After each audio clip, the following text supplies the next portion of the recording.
Bueno, pues aquí estamos, nada más y nada menos que con Ray Loriga, que hace unos días estuvo en Pamplona, nos visitó ahí en la ciudad y nada, yo estuve viendo muy atentamente la conferencia en Civicán, eh, y la verdad hubo una pregunta, bueno, un comentario que hiciste, Ray, sobre Pamplona, que dijiste que era una ciudad que te encanta, y me quedé con las ganas de escuchar por qué. Y no salió la pregunta. Entonces quería preguntarte, digo, sobre todo siendo nosotros Pamplonius un medio hiperlocal de Pamplona, cuéntanos por qué te gusta Pamplona y si tienes alguna memoria especial, algún recuerdo, algo que la haga especial para ti. Bueno, aparte de amigos que tengo en Pamplona, bueno, en realidad entre la Reina, que cada vez que voy a verle nos quedamos allí, pero siempre bajamos a Pamplona para comer, para dar un paseo por la plaza, por el casco viejo. Y bueno, para empezar eso, buenos amigos, una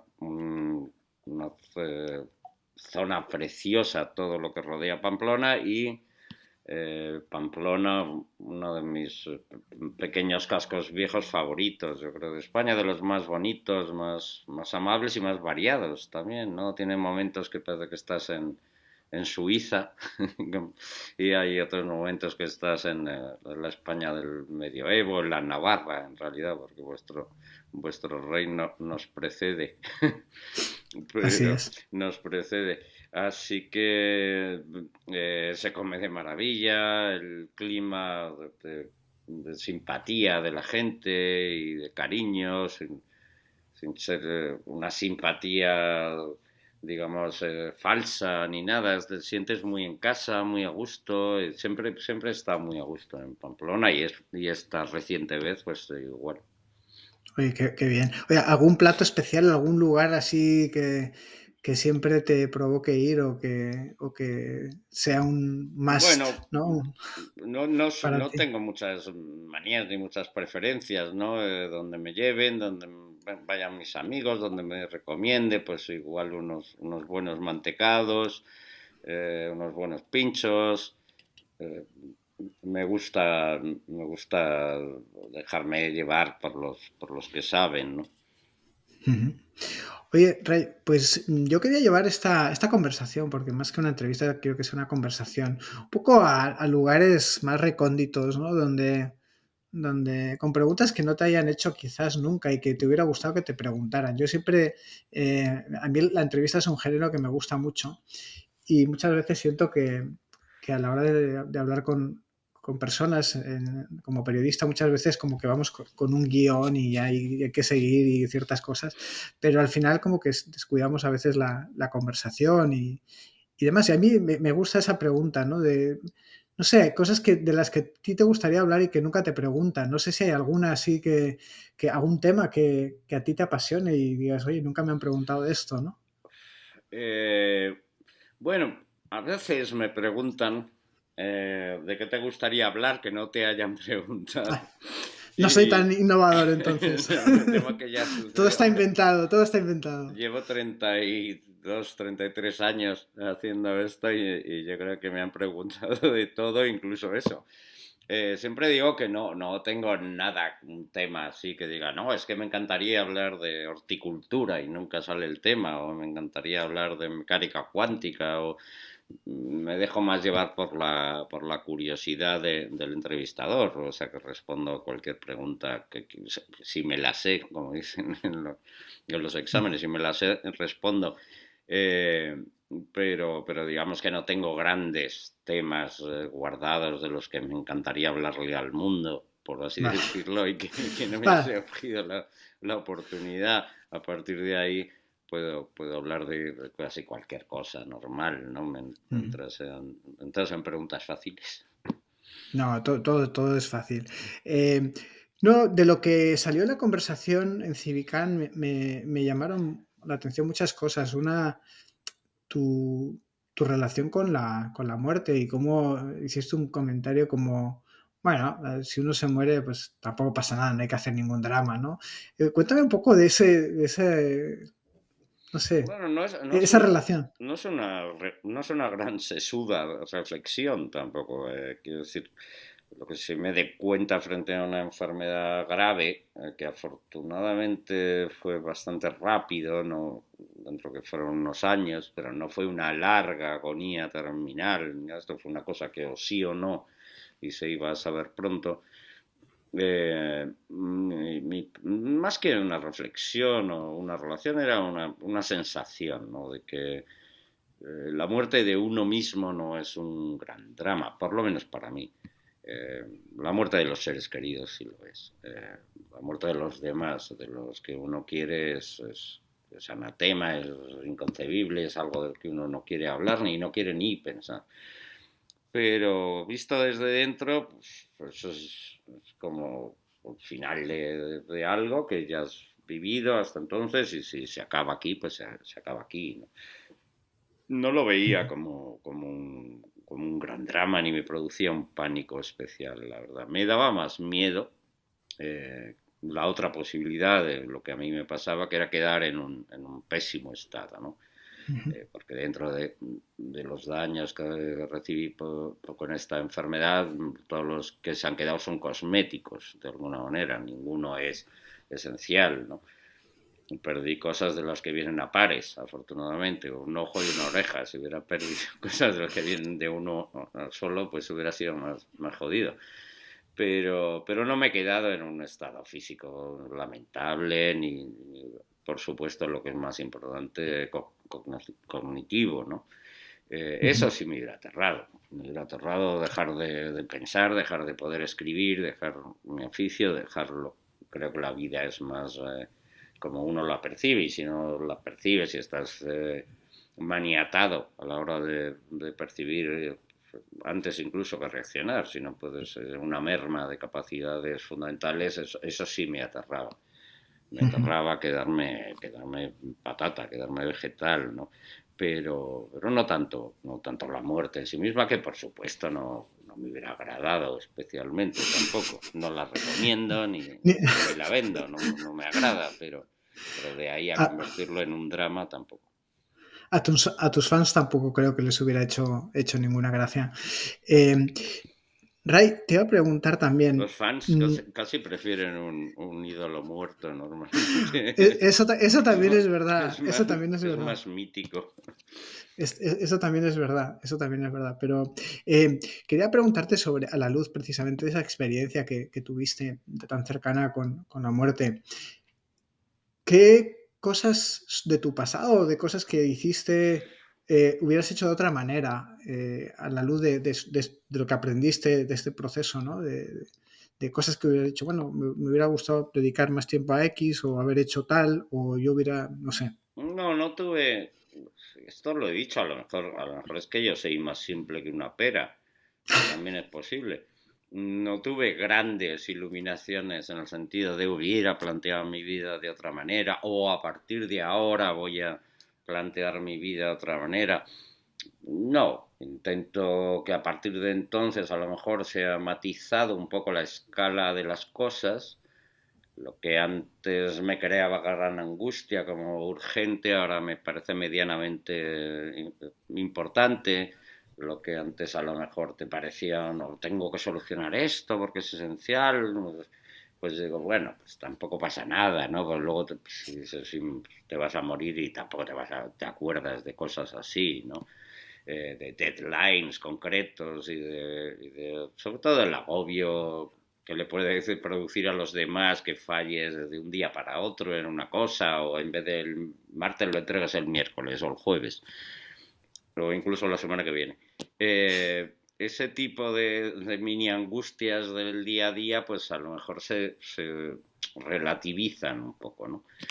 Pero bueno, tampoco pensé, si yo hubiera sabido que iba a morir a los 50 y tantos que tenía entonces, hubiera hecho todo distinto. Pues no, tampoco.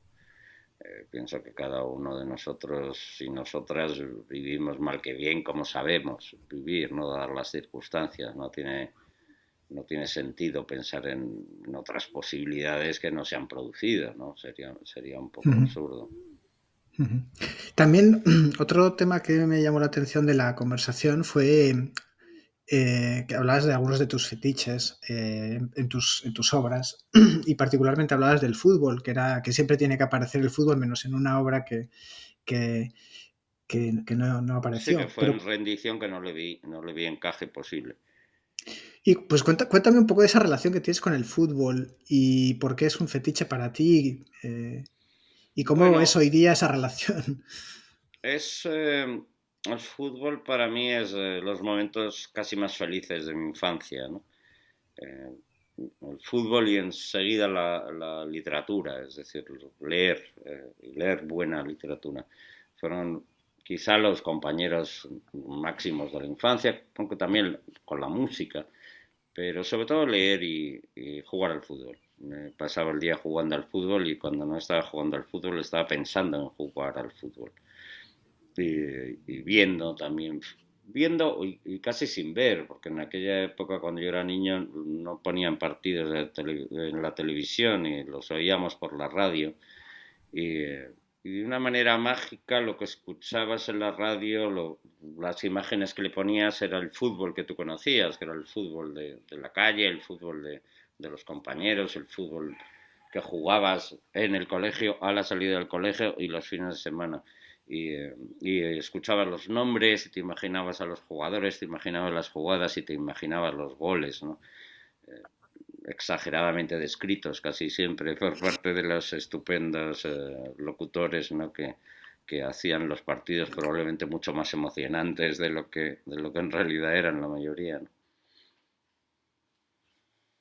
Eh, ¿Quién te imaginabas que eras? ¿Qué futbolista tenías en la cabeza? Porque yo creo que todos los niños lo hemos tenido en la cabeza. Yo personalmente tenía a Enrique Castro Quini, era mi ídolo de pequeño, pero no sé tú cuál tenías.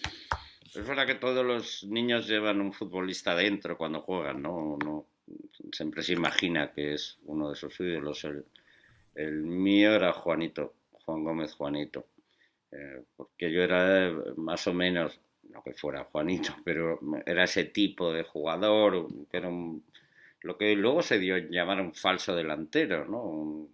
Un 7 con regate, habilidoso, con un poco de gol, no, tampoco un goleador killer como Kini, pero sí con buen toque para meter algunos suficientes goles y me veía mi ídolo y el juego que yo admiraba era de ese tipo de jugador. También me acuerdo un alemán que me encantaba, Pierre Liswaski, que jugaba Oh, en la me selección encantaba alemana, también. que me encantaba, Buenísimo. que también Otro era, 7, ¿no? que era Otro otro 7. 7 y era el único alemán pequeñito en medio de un montón de torres gigantes y muy habilidoso, con el balón en los pies, muy buen regate. Eran ese tipo de jugadores. Ardiles, me encantaba. Siempre jugadores más de toque que de potencia.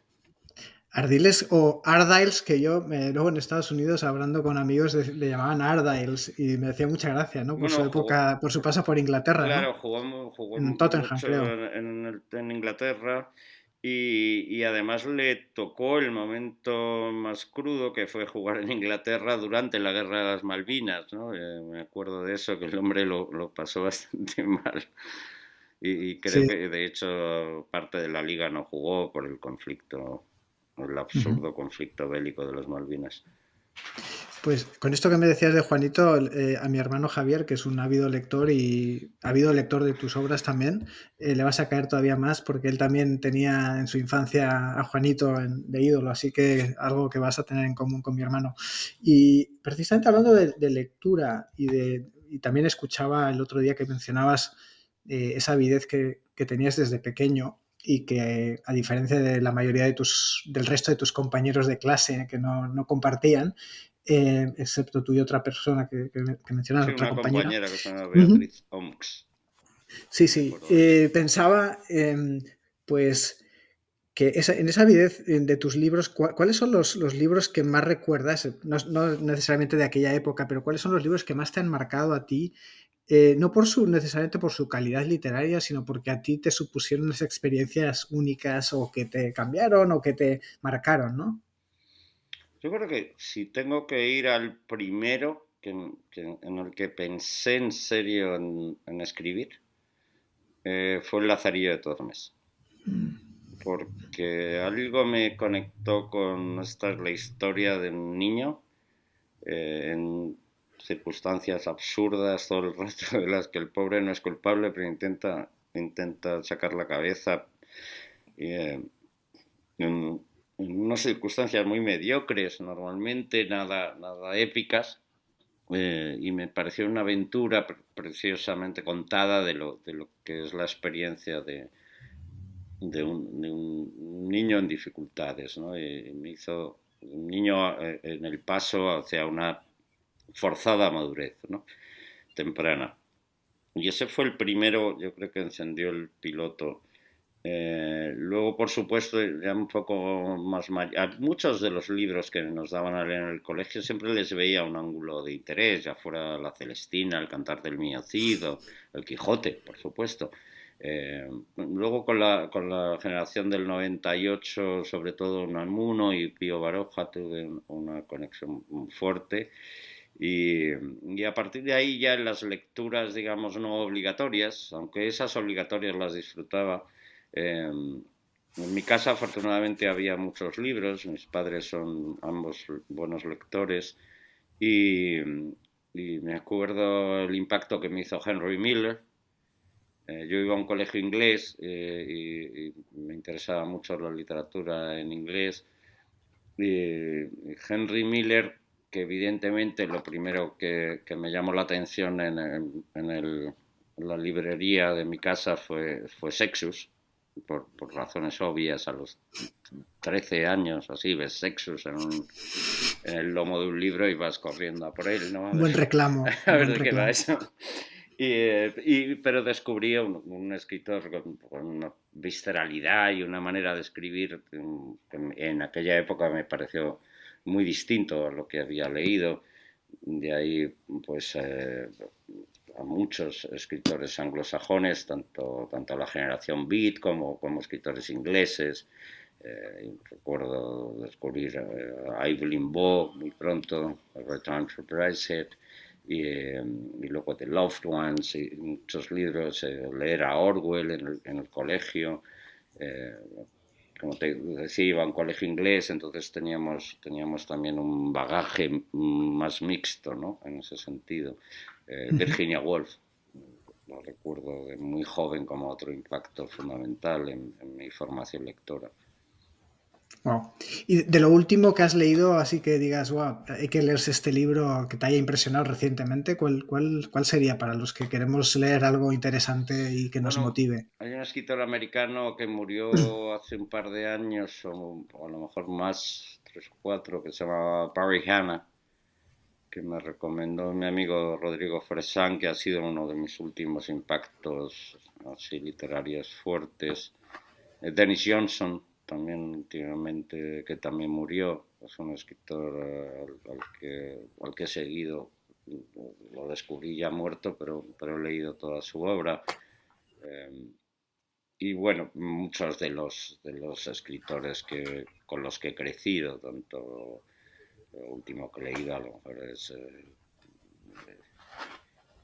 de Martin Amis, de Richard Ford, de Salman Rushdie, escritores que son justo la generación que me precede, ¿no? Julian Barnes, que es un escritor que siempre sigo, y un etcétera. Hay tarea abundante para leer ahora. Eh, ya para ir terminando, ¿no? Ray, te quería preguntar, en medio de toda esta situación o moda, ¿no? Bueno, moda, esta tecnología de la inteligencia artificial, generativa particularmente, y las posibilidades que se han abierto de creación y demás, que particularmente está afectando profesiones como la mía, como periodista, y muchas otras, no solo los periodistas, ¿no? Eh, no sé si has hecho una reflexión al respecto o qué piensas sobre eso, eh, qué futuro o cómo nos podemos proteger de cara al futuro como periodistas, escritores, gente creativa ante este avance de tecnologías que suplantan o reemplazan algunas facetas de la creatividad, por lo menos más que creatividad diría de la generación de contenidos, pero, pero bueno, es algo que preocupa a mucha gente y genera cierta incertidumbre y me gustaría tu perspectiva sobre eso. Bueno, no soy un sabio ni he estudiado el tema a fondo, más allá del impacto que todos vemos a nuestro alrededor, ¿no? En cuanto al chat GPI, como se llame, GPT, chat GPT. GPT o como se llame, empecé a oír hablar de esto a lo mejor en el 16.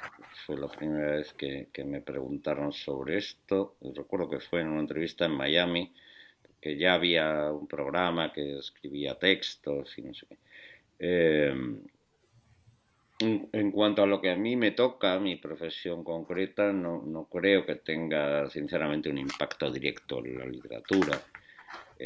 Sí, quizá en la construcción de novelas tipo, eh, novelas bestseller, donde puedes pedir a lo mejor un misterio histórico con crimen, con sexo, con no sé qué, y te puede a lo mejor crear un producto sobre un patrón, ¿no?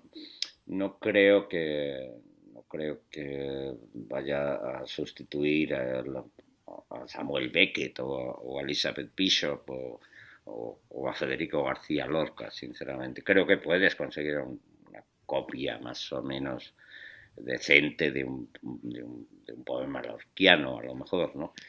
Pero también un escritor mediocre te haría más o menos un mal remedo de Lorca por ciertos estereotipos o ciertos contenidos.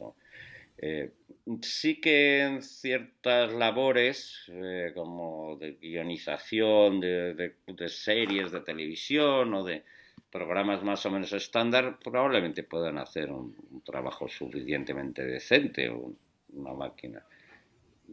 Yo no lo veo tampoco como, para mí, personalmente, como una amenaza. Es verdad que pueden sustituir ciertas labores teóricamente creativas y normalmente más mecánicas que creativas.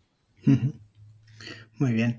Oye, pues terminamos si quieres con una última pregunta y es ¿qué tienes en el horizonte de hacer, de una ilusión que quieras, ahora que pues la vida te dio una nueva oportunidad, ¿no? De seguir adelante en medio de una enfermedad difícil? ¿Qué te queda por lograr y qué tienes ahí en el panorama, ¿no? Bueno, no tengo grandes ambiciones en ese sentido. Soy más de virgencita que me quede como estoy, ¿no? De seguir tranquilamente escribiendo mis cosas y evolucionando por dentro lo que a mí me preocupa en mi labor creativa y que son pequeñas pírricas victorias de mis propios anhelos, no me imagino la conquista de territorios, ni siquiera de territorios intelectuales. Y me encantaría pues triunfar en no sé dónde o que hicieran tal película de mi obra o que me dieran el premio tal o el premio cual, ¿no? Me gustaría poder seguir disfrutando de lo que me gusta, la literatura, con más tranquilidad cada vez. Yo creo que a mi edad y después de lo que me ha pasado tengo más anhelo de tranquilidad que de euforia, ¿no? Dije que era la última, pero me, me causó curiosidad. ¿Cuál es el momento, o en particular, qué es del acto de crear, de escribir, que a ti o sea, te satisface, o sea, que te hace feliz, ¿no? O sea, si es el momento en sí de tener una buena idea y desarrollarla, ese momento en el que estás en una vena creativa y te pones a escribir, decías que había que estar sentado 8 horas o por lo menos dando vueltas en una sala en el despacho, dando vueltas, aunque sea media hora a escribir. Para ti, ¿cuál es el momento que más placer, más regocijo, más felicidad te da de tu trabajo? La verdad es que es una cosa rara, porque a mí por lo menos todo escribir me hace pasarlo mal casi todo el tiempo. Nunca acabas de hacer lo que quieres hacer, nunca acaba de ser lo que has soñado. El límite de tu propio talento siempre es frustrante, siempre te imaginas que ibas a conseguir algo más. Y he llegado a la conclusión, pero hay una parte feliz en esto, por lo menos para mí, llevo toda mi vida haciéndolo, que es la felicidad de no dedicarme a ninguna otra cosa. Que lo otro me parecería todavía peor y más angustioso. O sea, pensar que me dedico a la literatura me produce cierta felicidad. Luego, en el momento exacto de estar trabajando en cada cosa, me supone bastantes angustias y frustraciones, a decirte la verdad. Pero el concepto general me gusta. No, buenísimo. A mí también me suele pasar eso, o sea que me siento más tranquilo, que no soy el único que en cierta manera sufre haciendo lo que le gusta o Sí, lo es un que le poco eso. apasiona, pero es esa sensación de enfrentarse a una página en blanco o a tener que hacer algo en un tiempo y sentir que no se tiene el talento suficiente o que falta algo y que no sale redondo. Sí, lo comparto 100%. Ray. Pues nada, te agradezco muchísimo este tiempo que me has dedicado, ha sido realmente interesante. Podría estar horas y horas porque uno de los temas que más me apasiona es el cine y no hemos hablado ni siquiera de cine y bueno, ese sería otro capítulo. Pero nada, te agradezco mucho el tiempo y mucha suerte con tu libro y en general con la vida, con lo que venga para ti en adelante.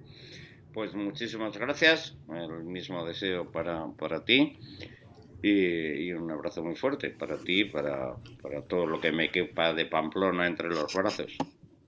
Muchas gracias, Ray. Chao.